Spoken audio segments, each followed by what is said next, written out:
Руслан, ты-то сам как считаешь, Санкин это убийца или герой? Я вот про эту историю с педофилом. Слушай, ну вот ты опять, да, вот или-или. На самом деле тут почему такой ажиотаж-то в широких народных массах? Потому что все, особенно мужики, да, примеряют эту ситуацию на себя. Как бы они поступили на его месте. Ну, слушай, эта история просто уникальная. И, понимаешь, и каждый думает, я не знаю, как я бы поступил. Понимаешь, я не знаю, как ключевое слово. Почему вы думаете, что она уникальна? Таких историй десятки, сотни. Просто каждый человек может оказаться перед выбором, да? Вот к нему на улице обратились за помощью. У него два варианта. Ну, допустим, у обычного мужика. Ну да, пройти мимо и остаться чистеньким, да, либо вмешаться со всеми возможными печальными последствиями. Нет, конечно, вмешаться. В этом плане Санкин герой, да, но силу-то нужно было тоже как-то соизмерять. Алсу, слушай, опять 25, да, ну невозможно забраться на елку и не ободрать задницу. Ты пойми, что вот конкретную жизнь не вместишь в рамки статьи Уголовного кодекса, не вместишь. Но мы говорим об убийстве человека, понимаешь?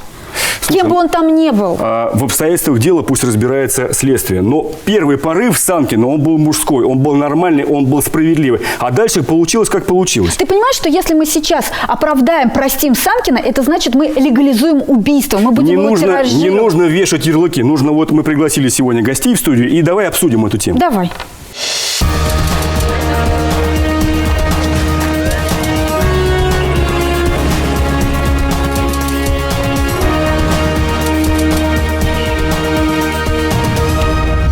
Народный герой или убийца? Смертельная расправа Санкина над Зайцевым произошла не в 11 часов вечера, а в 2 часа ночи. Этого парня мне просто жалко. Санкин фактически пресек особо тяжкое преступление и спас 2 малолетних детей. То есть все, что надо было сделать, это задержать человека, передать полиции. Нет, лежит.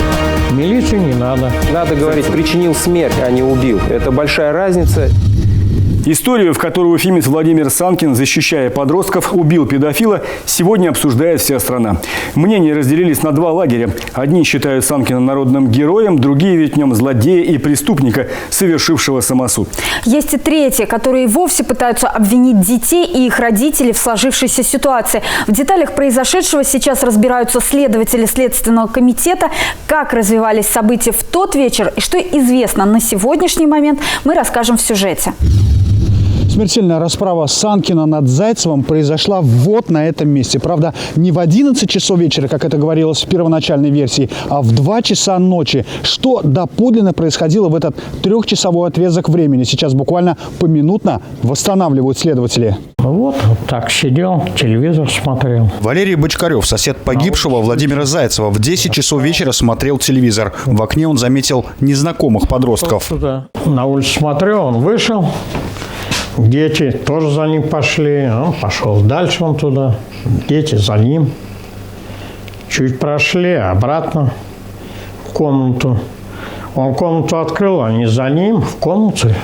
Все, больше я не слышал.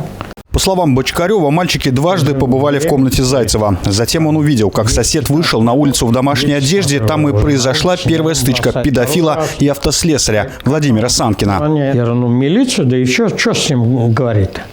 Ну, это. А у меня, говорит, нету, а я на улицу вышел, тоже без телефона. Ну, и этот лежит, милицию не надо. Я говорю, номер телефона дай мне свой. На всякий случай. Вот его рука, вот он написал мне свой телефон, Володя, кто он такой и номер. Удостоверившись в том, что оба участника стычки живы-здоровы, Валерий Николаевич вернулся домой. Ровно в 11 часов вечера, по его словам, лег спать. Никакого кровопролития, по его словам, тогда еще не было. И только на следующий день, когда в дом приехала полиция, ему стало известно о кровавой драке, которая привела к смерти соседа. Педофила, поймали? Смотри, вот здесь детская площадка. Эти кадры, судя по всему, были сняты уже ближе к 2 часам ночи. По версии Владимира Санкина, он всего лишь заступился за детей. Доска какая-то, в общем, лежала рядом. Я начинаю ее взял под руку, первый попавший, что под руку было, я начинаю его ударять. Смерти я вот этому человеку вообще никаким образом не желал. Валерий Бочкарев узнал о том, за что сидел его сосед Владимир Зайцев только за несколько часов до его смерти. Зайцев был трижды судим. Последний раз отсидел 11 лет за насилие в отношении малолетних. Теперь о нем напоминает только его личная стиральная машина и нехитрая посуда в этом шкафчике. И вот эта могила на Северном кладбище. По всей видимости, Владимира Зайцева похоронили за государственный счет. Установили вот такую стандартную оградку, стандартный памятник. Таковых, кстати, в округе около 5-6 штук. Удивляет, что нету фотографий, нету ни одного венка, хотя на других погостах хоть какие-то цветочки да присутствуют. Владимир Санкин, которого подозревают в причинении смерти извращенца, ушел с работы примерно около 8 часов вечера. По словам сотрудников автосервиса, в трезвом состоянии. Владимир у нас работал на протяжении 2 лет, зарекомендовал себя как отличный сотрудник. Он отличался познательностью, то есть всегда любил узнавать что-то новое, двигался в этом направлении, соответственно, клиенты были им довольны, ну и, соответственно, я как администратор тоже был доволен его работой. Что именно произошло 30 января между 11 часами вечера и 2 часами ночи, пока широкой публике неизвестно. По версии защиты, Владимир Санкин пытался спасти 2 подростков от развратных посягательств педофила. Следственный комитет республики, в свою очередь, на данный момент возбудил и расследует 2 уголовных дела. Следственными органами возбуждено уголовное дело в отношении 33-летнего уфимца по статье «Умышленное причинение тяжкого вреда здоровью, повлекшее при неосторожности смерть потерпевшего», а также в отношении 54-летнего уфимца по статье «Развратные действия». Неназванные источники, близкие к следствию, активно пополняют эту историю новыми шокирующими подробностями и версиями событий. По одной из них якобы подростки сами приняли участие в расправе над Зайцевым. Следствие продолжается. Судя по комментариям в интернете, многие, кто встал на защиту Владимира Санкина, считают, что на его месте мог оказаться каждый. И многие называют его героем, защитником детей, которого теперь самого надо защищать. Как действовать в ситуации, когда надо действовать незамедлительно, чтобы предотвратить преступление? Не зная достоверно всех деталей происшедшего, трудно дать ему однозначную оценку. Но мы не следствие и тем более не суд, и не претендуем на истину в последней инстанции. Мы пытаемся разобраться в этой резонансной истории и извлечь из нее уроки. Итак, у нас в гостях сегодня в студии Зульфия Гайсина, это ответственный секретарь Совета по правам человека при главе Республики Башкортостан, Искандар Кабиров, адвокат Владимира Санкина, Данил Вахитов, старший брат Дениса, который утверждает, что попал в руки педофила, правильно? И Эдуард Галимов, друг Владимира Санкина, которого обвиняют в причинении тяжких телесных повреждений со смертельным исходом, правильно? Совершенно. Искандер, ну вот вы как защитник Санкина, да, можете вкратце рассказать ту историю, которая произошла? Я считаю, что есть обстоятельства, которые можно освещать. В то же время не будем забывать о адвокатской этике и тайне следствия. На сегодняшний день в средствах массовой информации бытует мнение, что Санкин фактически пресек особо тяжкое преступление и спас, скажем так, от негативных последствий 2 малолетних детей. Действительно, имел место быть конфликт между моим доверителем и этим вот, скажем так, его тезкой, также потерпевшего, хотел бы обратить внимание, зовут Владимир.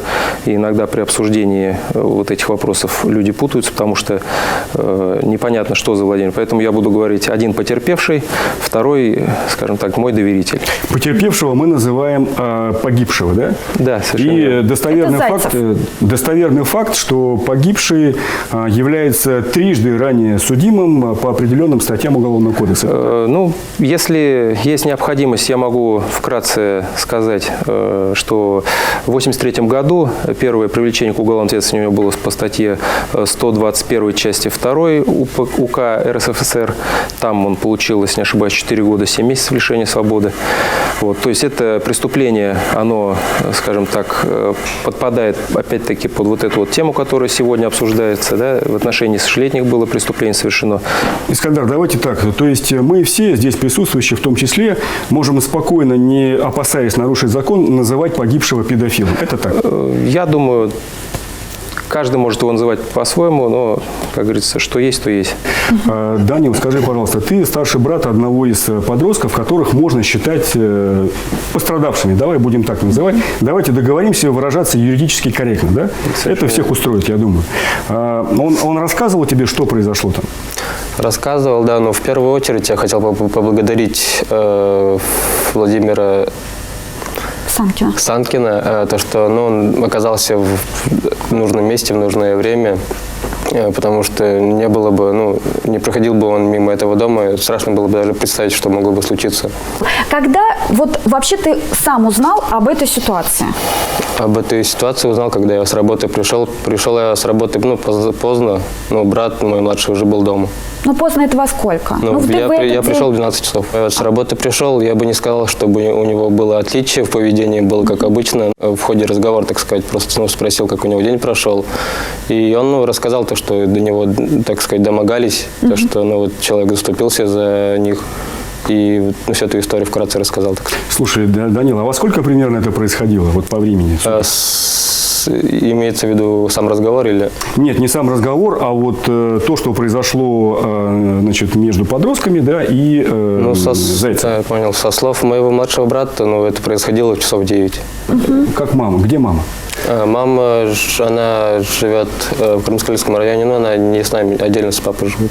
А младший брат... Вы живете раздельно? Нет, в смысле, мама с папой живут, они отдельно, да. Вы живете с отцом? Нет, я живу отдельно. Я сам, да, я отдельно живу. Скажи, какие твои первые были эмоции, когда ты услышал от брата эту историю? Что ты сделал там? Куда побежал? Куда позвонил? Я так, как у меня младший брат рассказывал, но у меня было такого, был шок, да, но я не стал предпринимать то, что он говорил, что это было часов 9, я думал, это уже все разошлись там уже все, я не стал какие-то меры предпринимать, так сказать. Просто он рассказывал сам это спокойно, потому что на психику это на егошнюю не повлияло, как я понял. Закон вот сейчас, в том числе и в средствах массовой информации, причем в федеральном масштабе, создается образ Владимира Санкина как, как народного героя, да? Вот, Эдуард, вы его друг, да? Вы давно его знаете. Насколько этот образ соответствует реальному образу Санкина? Ваш друг герой? Я считаю, что да. Почему? И могу привести пример настоящего человеческого поступка его, в котором участвовал непосредственно и я. Вы, может быть, слышали про это. На Гастелло в 2018 году, в марте месяце, был пожар, из которого мы с Владимиром Санкиным спасли целую семью с малолетними детьми, с женами, с родителями до приезда МЧС. Спасибо вам за это. И с первого этажа мы по возможности тоже постарались донести до всех, что пожар, что подъезд задымлен, что уже надо эвакуироваться. А со второго этажа, соответственно, люди не могли эвакуироваться без МЧС. Вот мы с Владимиром ловили детей, ловили женщин. Мужчины, соответственно, эвакуировались сами. Вы уже были с ним, так сказать, вот в этой горячей ситуации. Да. Вы сами как характеризуете, что тогда в тот вечер было с Владимиром, как он, на эмоциях, как он мог отреагировать? Да, как он отреагировал, как вы считаете? Он отреагировал, да, то есть... Он отреагировал так, как отреагировал бы любой уважающий себя человек. Даже вот в комментариях в соцсетях пишут, даже женщины, девушки пишут, что я бы тоже вот так поступила, сделала бы что могла, потому что это все-таки дети. Он не раздумываясь, поэтому взял и сделал то, что он должен был сделать. Друг Владимира сообщает о том, что люди бы поступили точно так же. Я думаю... Нет, я имею в виду то, что они поступили так же, пришли бы на помощь. Зульфия, скажите, пожалуйста, ваше мнение по этой истории, да, как юриста и как человека, они отличаются или совпадают? И вообще в чем позиция? Как юристы и как человека, естественно, отличаются. Но хотелось бы, во-первых, отметить, что Владимир Санкин, как оказалось, является другом моих друзей. Поэтому, тут ситуация неоднозначная, и, если честно, как человек, я полностью на его стороне. Но, будучи юристом, я понимаю, что любое действие должно квалифицироваться, в том числе и такое, должно квалифицироваться с юридической точки зрения следственными органами. И давать сейчас оценку до окончания всех следственных действий, до вынесения приговора суда, я думаю, будет не совсем верно. Давайте послушаем мнение еще других наших земляков, коллег, достойных людей по этому же поводу. Давайте посмотрим. Этого парня мне просто жалко. Он защитил детишек. Кто за них вступится? Они на улице были. Какая разница? Под присмотром, не под присмотром родителей. Это он поступил как настоящий мужик, как настоящий человек. Понимаете? Я когда увидела эту картину, еще сказали, что он его поймал, бил, пинал. Это страшно.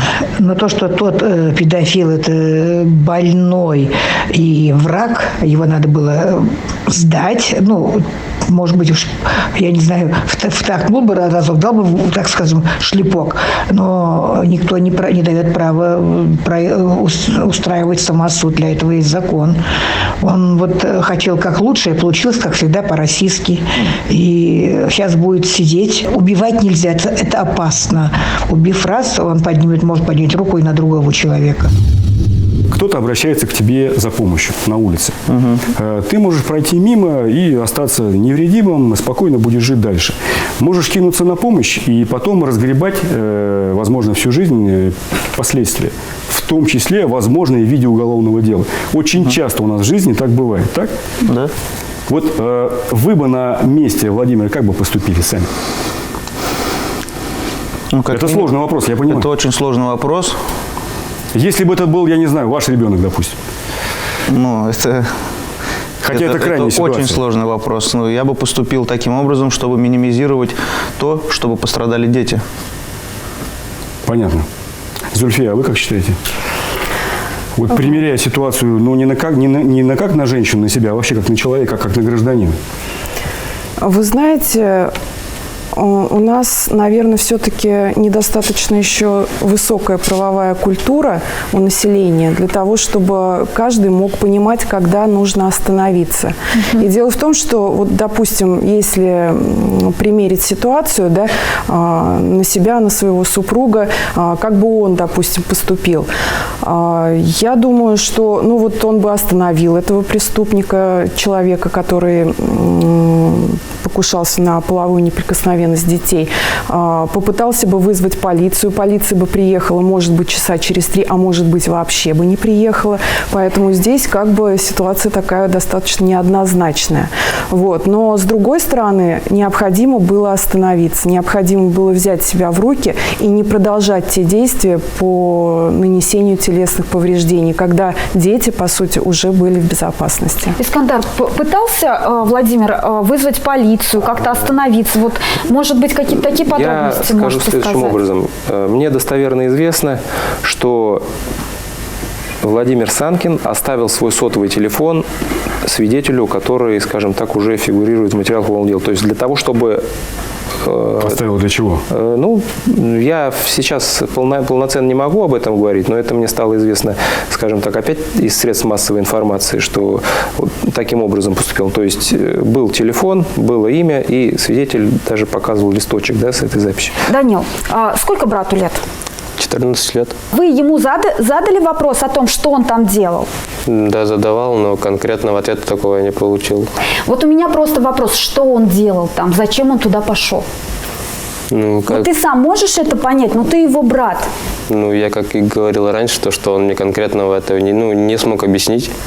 Ну, как бы так. Ну, конкретного ответа я не получил. Ну, ты вот до сих пор, вот уже неделя прошла, ну, неужели нет ответа? Ну, давайте не будем, ну, как бы лукавить. Ну, как бы, давайте, да. ну, немножко хотя бы, что делали дети? В смысле? Ну, что в делали такое позднее дети? время, что делали подростки Да в чужом подъезде? Время, Руслан Михайлович, не Насчет позднее времени, время. да. Тут в любом случае у человека, незнакомого человека в квартире, как такое могло получиться, что им вообще в голову это вошло? Зайти к человеку незнакомому в квартиру? Данил, ты пойми, значит, вот объяснение в средствах массовой информации, то, что они говорят, что они зашли погреться, попить чаю, ну... Я вам больше того скажу, наверное... Не очень убедительно, правда. По поводу этого... По поводу мотива, что они зашли погреться к нему домой. Нет, и попить они чаю. зашли погреться в подъезд. Не будем путать. По поводу того, что они зашли к нему домой, я опять-таки цитировать не могу, что там было и как, потому что я сам не видел этого, и мой доверитель тоже. Вот. Но то, что человек совершеннолетний, который имеет, как вы говорили, 3 судимости за аналогичные преступления, найдет какой-либо повод для того, чтобы заинтересовать любого несовершеннолетнего. Не любого. Ну, давайте тогда сделаем помарку такую, что не любого, но как минимум определенное количество людей заинтересовать, показать марки, показать, там, я не знаю, кошака какого-нибудь, собакена, сейчас есть такие, скажем так, выражения, да, и когда совершеннолетний... Искандар, я прошу прощения, у вас дети есть? Я пока на сегодняшний день холост. Вот у меня уже взрослый сын, уже давно совершеннолетний, но мне сложно представить, что вот в их возрасте он мог бы где-то шататься по подъездам и зайти в квартиру, пусть даже нечаянно, случайно, к чужому человеку. Зульфия, у вас же тоже ребенок-подросток как раз этого же возраста, да? Вот как раз у меня всегда возникают вопросы, если, допустим, в 8 часов вечера моего ребенка нет дома, почему он не дома? Я начинаю звонить, я начинаю тревожиться, я разыскиваю везде, где только возможно. И действительно, мне очень сложно представить себе ситуацию, что мой сын зайдет к кому-то домой.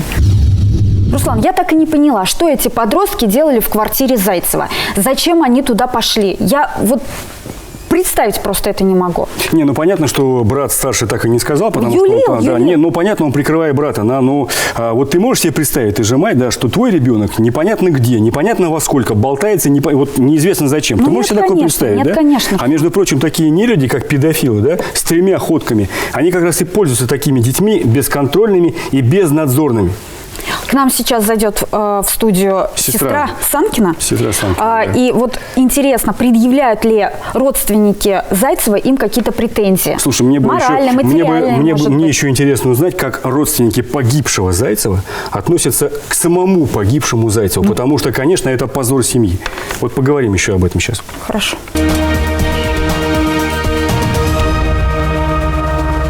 Мы продолжаем в эфире башкирского спутникового телевидения программу «Честно говоря». И сегодня мы в студии обсуждаем самую горячую тему последних дней. Кто такой Владимир Санкин? Уфимец Владимир Санкин – народный герой или убийца? И мы обсуждаем с нашими гостями. Сегодня у нас присутствует Зульфия Гайсина, ответственный секретарь Совета по правам человека при главе Республики Башкортостан, Искандар Кабиров – защитник Владимира Санкина, Павел Деркач – юрист, и Кристина Коваленко – сестра Владимира Санкина. Вот с вас, Кристина, и начнем. Как вы можете его характеризовать? Ну, как близкий человек. Ну, как с положительной стороны только. Добрый, отзывчивый. Но всегда приходит на помощь. А отношение к спиртному? Ну, как к спиртному? Праздники, да. Ну, как обычный мужик. Ну, как обычный мужик, наверное. Ну, без злоупотребления, да? Нет, конечно, не злоупотреблял. Скажите, пожалуйста, а вы видели вот видео последних минут, вот публикуют в интернете видео последних минут Зайцева, погибшего, ты имеешь? Да, погибшего Зайцева, вот это избиение, там да, кровь. видела. Там говорят, что он сильно пьяный был. Так. Он был не пьяный. Я его самого видела, он сильно избитый.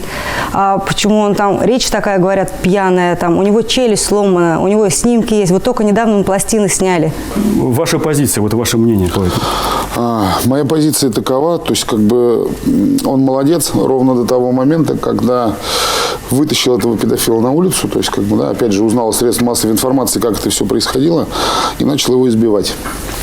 То есть он фактически подменил собой суд, то есть исследовал материалы дела, вынес наказание, вынес приговор, исполнил вопрос. Все умалчивают, что он кричал: вызовите милицию, вызовите скорую.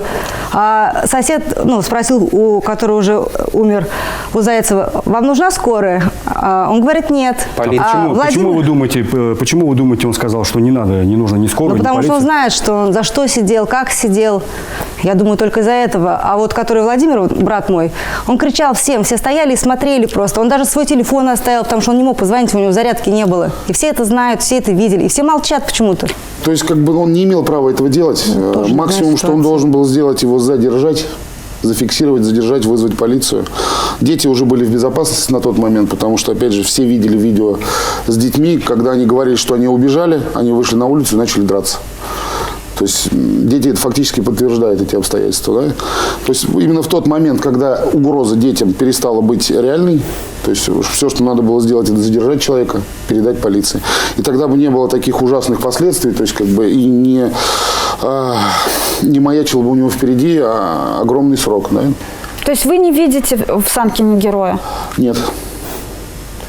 Я бы хотел чуть-чуть ситуацию, скажем так, скорректировать. Пояснить. Да. Я считаю, что Павел только на долю прав.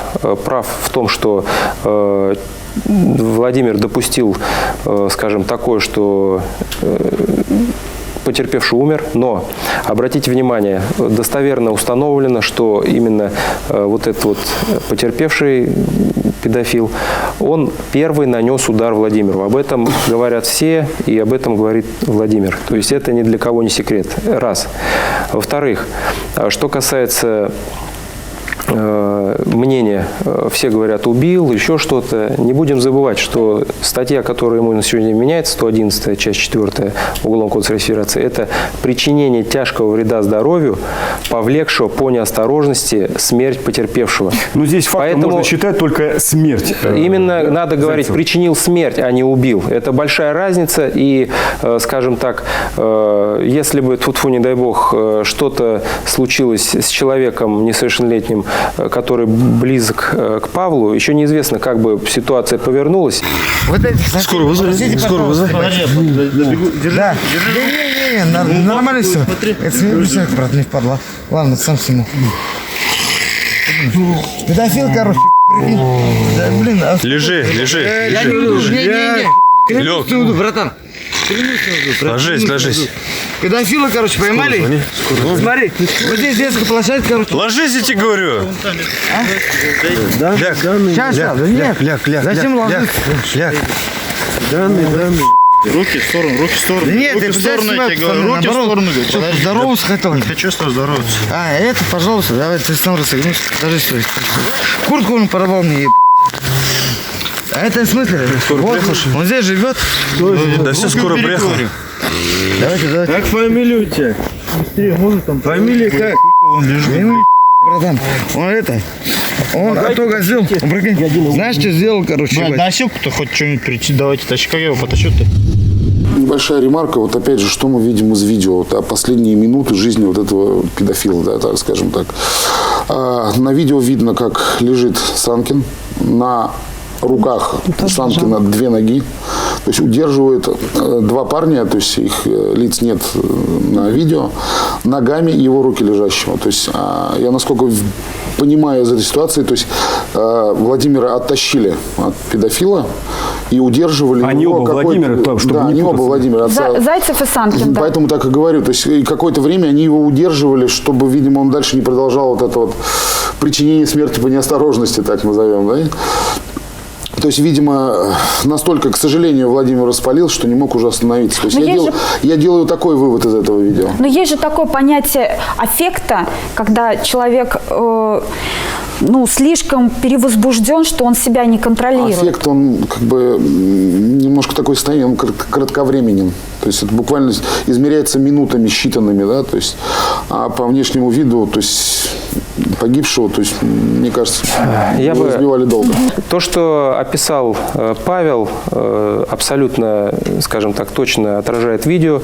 Единственное, домыслы свои какие-то допускать по поводу того, почему стоят, как стоит, кто стоит на его руках, там, ногами, скажем так, да? Вот это то, что этот момент, он имеет место быть на видео, но обратите внимание, через 10 секунд хронометража он встает и по ходу разговора говорит, вот педофила поймали, и также в ходе беседы он руку протягивает, пожимает. Пытается поздороваться с сотрудниками. То есть в данном случае говорить о том, что оттащили его, не оттащили, само факта того, что его оттаскивали, нет. Достоверно Павел с участниками этой драки не общался, в том числе с полицейскими. Потому что говорить о том, что он там пытался встать и добивать кого-то, ни в коем случае нельзя, это абсолютно неправильно. Мы тут не занимаемся квалификацией, я еще раз подчеркну. Это работа следствия. Это то самое общественное мнение, которое и говорит о том, что Санкин герой, и общественное мнение, кто против того, чтобы называть Санкина героем. То есть мы говорим о том, что вообще думают люди, глядя на это видео, читая интервью различные. У каждого складывается свое мнение. Мне кажется, вот вы, наверное, именно о своем мнении каком-то говорите. Зульфия. Но здесь я думаю, что Павел абсолютно верно говорит о том, что героем Владимир Санкин является ровно до тех пор, пока была угроза для несовершеннолетних. Далее уже начинаются действия, которые в результате повлекли возбуждение уголовного дела в отношении самого героя. Поэтому здесь, опять же, все-таки нужно остановиться и не продолжать дискуссию на эту тему, поскольку есть суд, есть следствие, и именно суд и следствие должны дать квалифицированную оценку. Но здесь вот Павел, опять же, абсолютно верно говорит, что Санкин не судья, Санкин не следователь, Санкин не исполнитель приговора. Соответственно, он не имел права продолжать свои действия по нанесению и наносить телесные повреждения. Спасибо. Как мы уже говорили, мнения по этой истории в обществе разделились. В правящей партии, например, решили оказать юридическую помощь Владимиру Санкину под тем девизом, что надо защитить того, кто защитил детей. Давайте послушаем аргументы разных сторон. Озвучено, когда мы услышали, что шел прохожий Владимир Санкин с работы, подбежали дети, и подбежал ребенок, сказав, что там где-то его заперли с еще одним ребенком. Значит, и он подошел, смог предотвратить это преступление.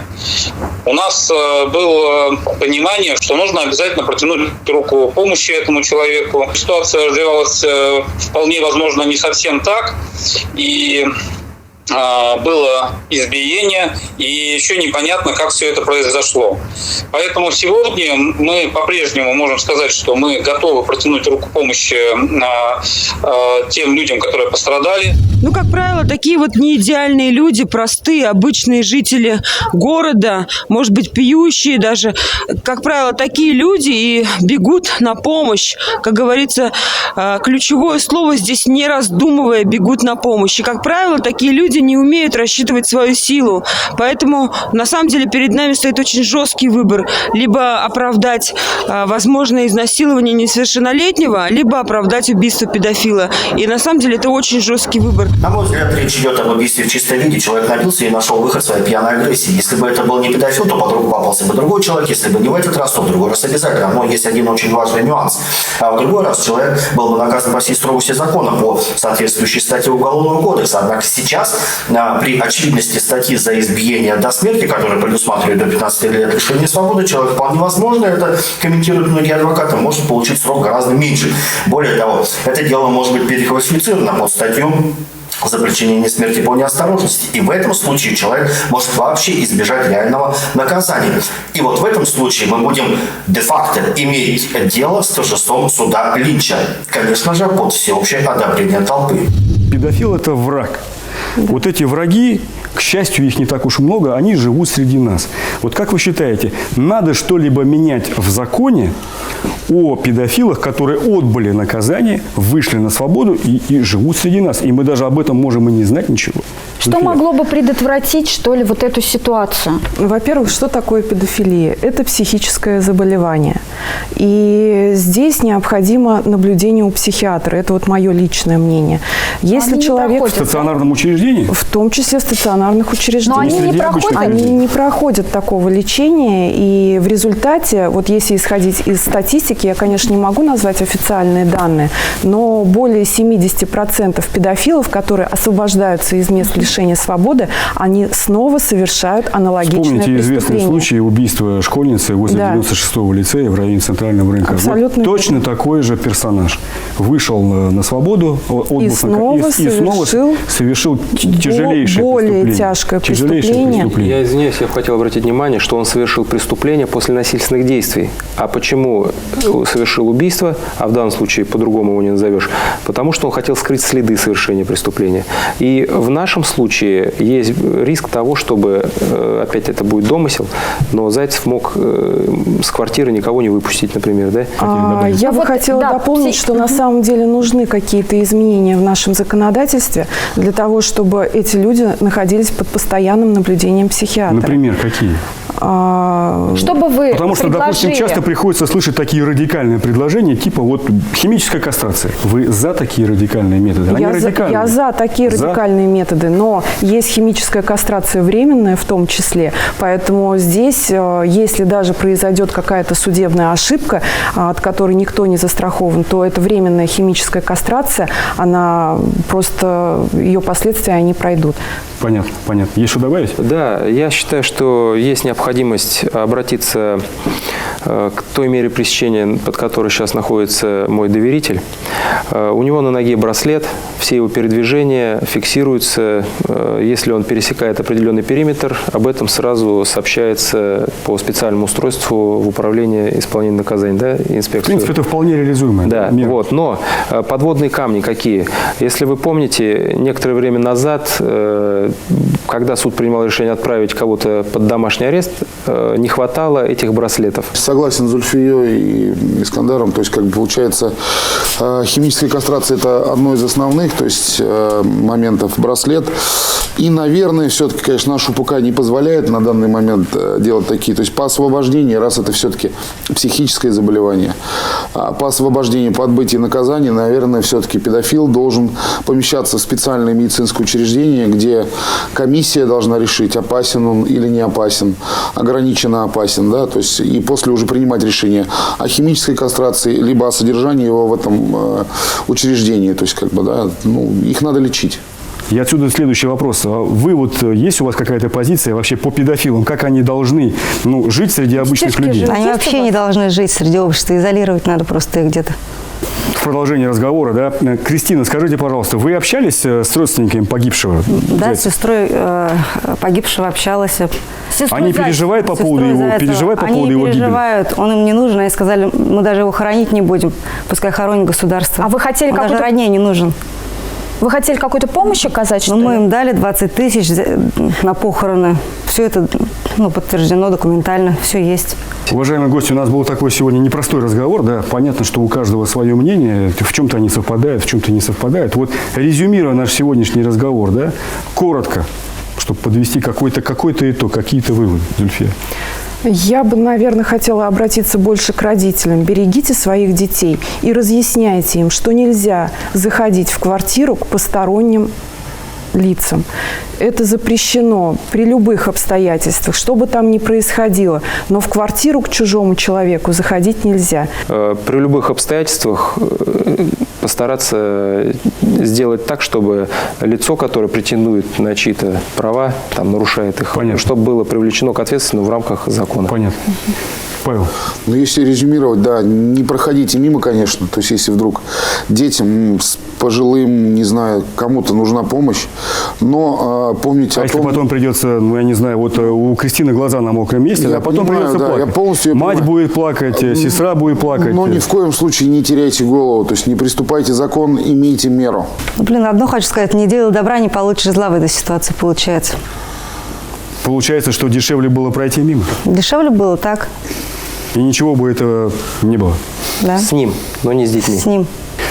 Уважаемые гости, большое вам спасибо за то, что пришли, за честный и предметный разговор. Спасибо большое.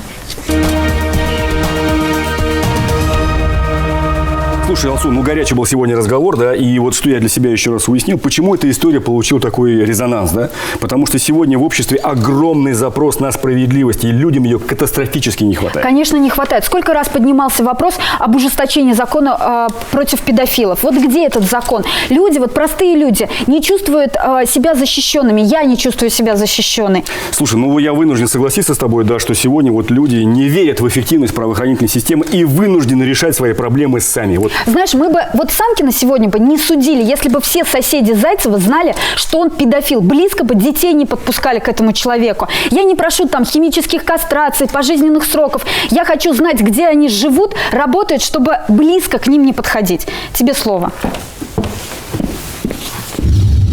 Герой или убийца? Почему во всех журналистских материалах вопрос ставится именно так, ребром? Или-или. И общество разделилось на две, правда, неравные части. Конечно, убивать нельзя, но и пройти мимо просьбы о помощи тоже не по-мужски.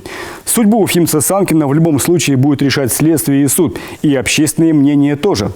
Берегите себя и своих близких. До свидания. Смотрите, честно говоря, на канале БСТ и во всех соцсетях страны.